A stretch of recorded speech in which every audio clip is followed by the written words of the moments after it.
সত্ত্বেও যদি কেন্দ্রীয় বাজেটে কোনো অর্থ বরাদ্দ না করা হয় তাহলে আমরা বিক্ষোভ কর্মসূচি পালন করব।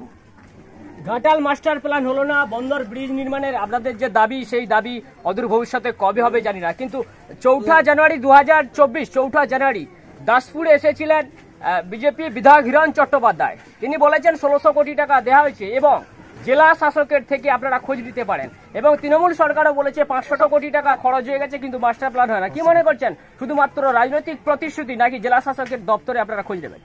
প্রতিশ্রুতি নয়, পুরোপুরি ভুল কথা। জেলা শাসকের দপ্তরে খোঁজ নেওয়ার কোনো প্রয়োজনীয়তাই নেই। যে দপ্তর টাকাটা মঞ্জুর করবে সেই দপ্তরের আধিকারিক যে চিঠি আমাদের দিয়েছে, এর বাইরে জেলা শাসকের কাছে জানার কোনো প্রয়োজনীয়তাই নেই। এই ধরনের একটি প্রকল্প কেন্দ্রীয় এবং রাজ্য সরকারের যৌথভাবেই রূপায়ণ হওয়ার কথা।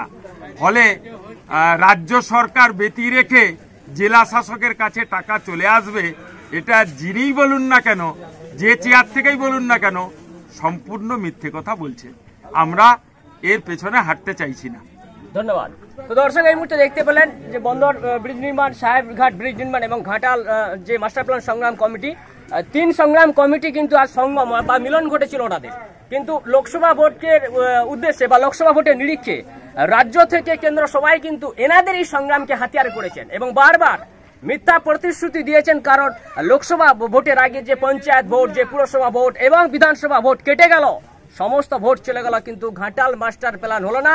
এবং এনাদের ন্যায্য দাবি সাহেবঘাট ব্রিজ নির্মাণের নেপথ্যে ওনারা বলছেন কাঠের পোল বা সেতু, সেক্ষেত্রে ফ্রিলি যাতায়াতের একটা সুযোগ করে দাও, সেটুকুও করছেন না সরকার। এক্ষেত্রে সরকারের দৃষ্টি আকর্ষণ করতে চাই, কারণ এনাদের সংগ্রাম বিফলে যাওয়া চলবে না। এখন ঘাটালবাসীর দাবি একটাই, ঘাটালবাসীর দাবি একটাই, ঘাটালবাসীর দাবি একটাই।